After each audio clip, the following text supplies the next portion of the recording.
Felicidad,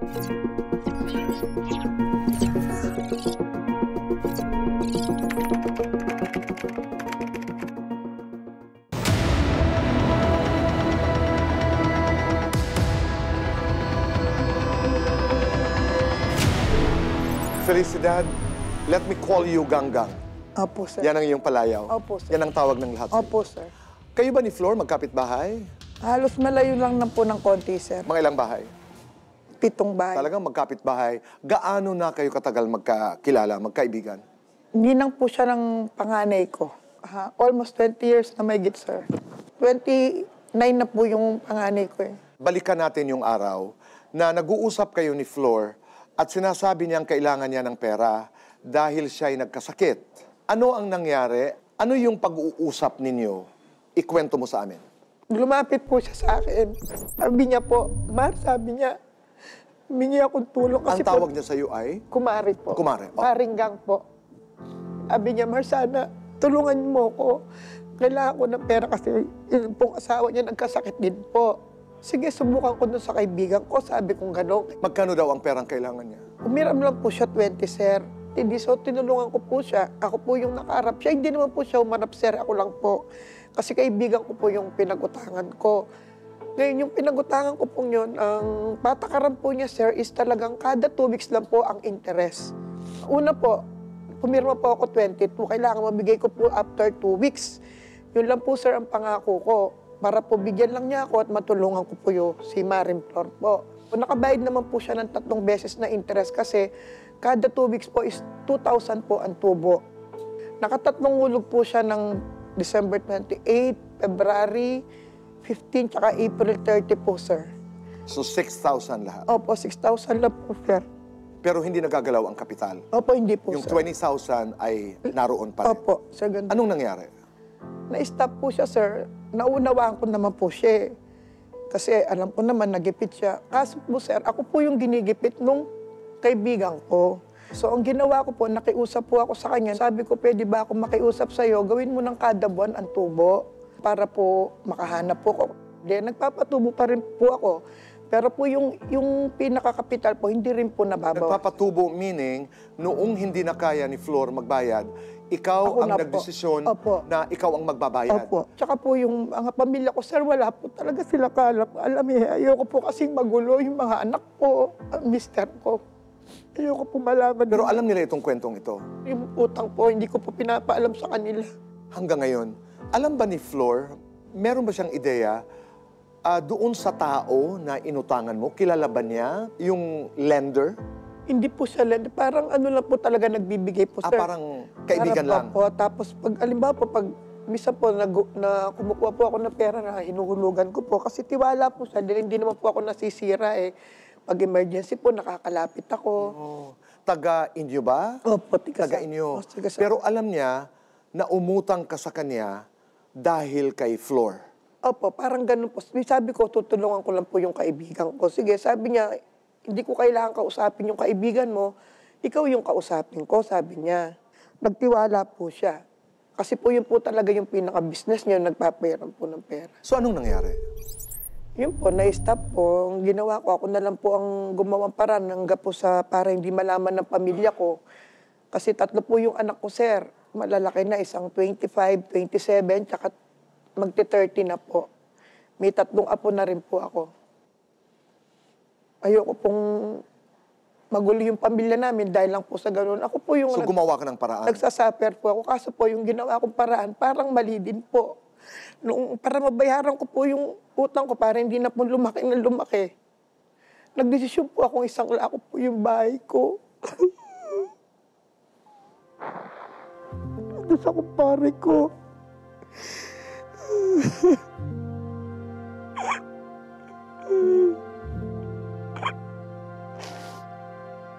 Ngayon, sir, gusto niya. Hanggang December na lang po ako doon sa bahay namin. Yun po ang pinakamalaking problema ko po.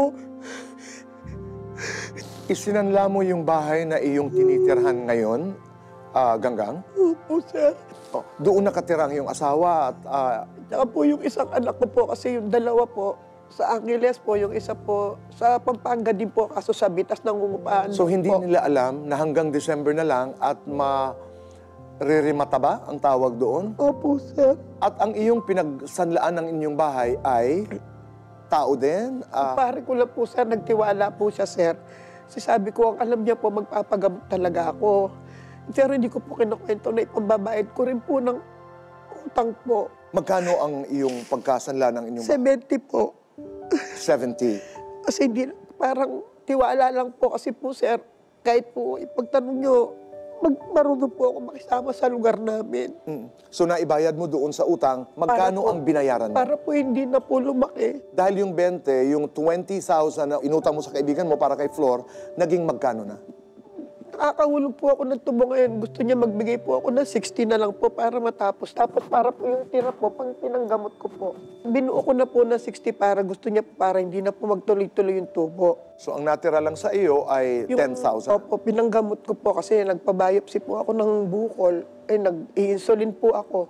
Alam niya na ito ang pinagdadaanan mo.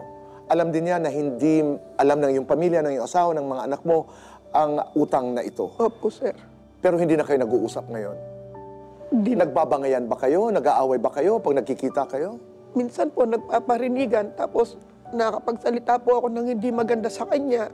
Gawa na po yung na-stress na po ako, nadidepress na po ako dahil marami rin po akong iniisip. Kasi yun yata ang reklamo ni Flor na para bagang siya'y nasiraan na sa mga kamag-anak, sa inyong mga kapitbahay, sa inyong mga kaibigan. Alam ko naman po, sir, mali, pero minsan di ko po maiwasang gawa. Sobrang na pong bigat yung pinagdadaanan ko. Bigyan mo lang akong konting panahon. Ano ang gusto mong mangyari? Anong gusto mong sabihin sa kanya? Gusto ko rin po na magkaayos kami kasi malalim din po yung pinagsamaan. Yung matulungan niya ako, sir, kung paano ko po makuha yung bahay ko. Babayaran ko naman sa'yo yun eh. Mars, sana maunawaan mo rin ako. Alam ko mahirap din ang pinagdadaanan mo. Pareho lang tayo. Pero mas mahirap ang pinagdadaanan ko. Mawawalan na kami ng tirahan ng mga anak ko.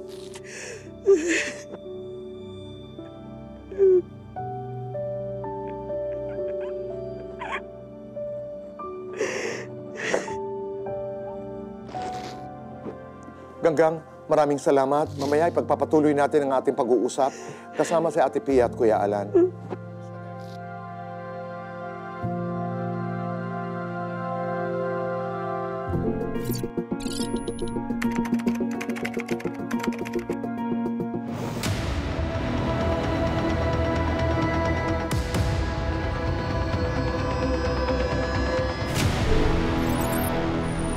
Flor, narinig mo yung kwento ni Ganggang. Opo. Ano ang nais mong sabihin? Kwento mo at makikinig kami. Nung una po, tinulungan niya po akong mangutang ng pera dahil po pampagamot ng asawa ko. Malaking tulong po sa akin yun. Nagpapasalamat po ako sa kanya. Kumari ko po siya, matalik na kaibigan ko. Sayang po yung pagsasama namin eh. Ngayon po, pinagamot ko yung asawa dahil po may diabetes. Tapos ako po, na colonoscopy po ako. Tapos po yung anak ko may sakit sa puso. Ang laki pong problema dumaan sa akin. Kaya po hindi ko siya nababayaran. Nakikiusap naman po ako sa kanya, Tito Boy. Gagawa akong paraan, babayaran kita. Ang trabaho ko po, Tito Boy, una, nananay po ako sa bahay. May makina po ako. Dahil po wala po akong pambili ng gamot ng asawa ko, isinangla ko po yung makina ko. Ngayon, wala po akong trabaho. Ang ginagawa ko po, nakikipag-extra lang po ako.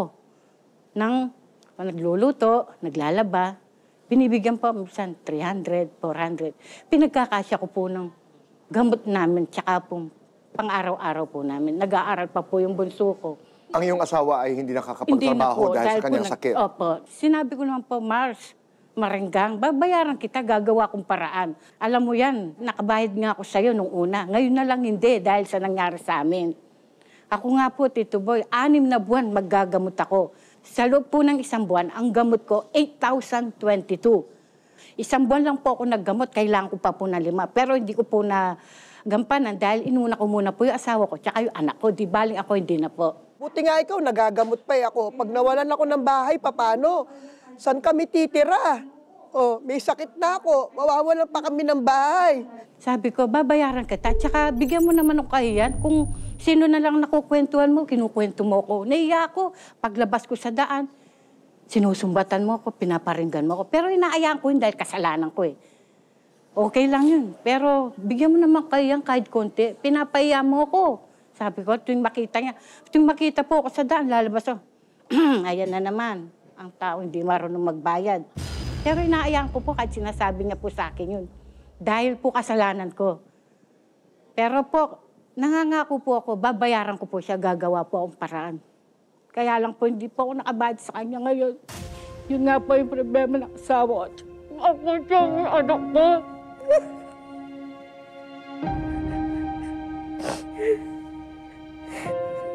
Mars, alang-alang na lang sa anak kong buntis.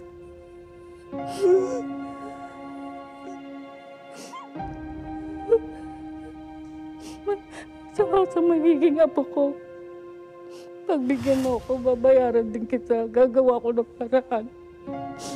Eh, paano kung wala na kami bahay? Wala na kami matitiran? Gagawa ka pa ng paraan? Flor, pero alam mo na nagkapatong-patong na ang interes doon sa inyong hiniram. Tanggap mo yun. Tanggap ko po. Sabi ko po sa kanya, kung magkano po yung interest, babayaran ko rin po. Alam mo rin ba na nagsanla siya ng kanilang tinitirhan Opo. para mabayaran niya yung kanyang kaibigan? Hanggang December At pag, na nga po. hanggang December, Opo. alam mo yun. Naunawaan ko naman po. Oo. Sabi ko, unawaan ko naman ako. Oo. Yun Pero lang. hindi mo tinatalikuran Hindi ko po yung responsibilidad. Sabi mo nga, gagawa ka ng paraan at Gagawa babayaran mo. po. Opo, babayaran ko po. Gagawa pa ang paraan. Pero sa ngayon, hindi mo alam kung paano. Hindi ko pa po alam. Pero babayaran ko po siya pangako. Flor, anong dasal mo? Sana po gagaling po yung anak ko, tsaka asawa ko, tsaka ako. Para po, kapag trabaho po yung asawa ko, matutulungan po niya akong magbayad. Ano ang gusto mong sabihin kay Gang? Mars, gusto ko ibalik natin yung dati natin pagsasama. Parati tayong masaya. Kalimutan na natin, nakikiusap naman ako, babayaran naman talaga kita. Ibalik na lang natin pagkakaibigan natin at kumare. Kaya mo kaya mabayaran hanggang December? Pipilitin ko po, Tito Boy. Flor, mamaya, harap tayo Kuya Alan at Ate Pia, Opo. pati na rin si Gang. Tingnan natin kung ano magagawa natin.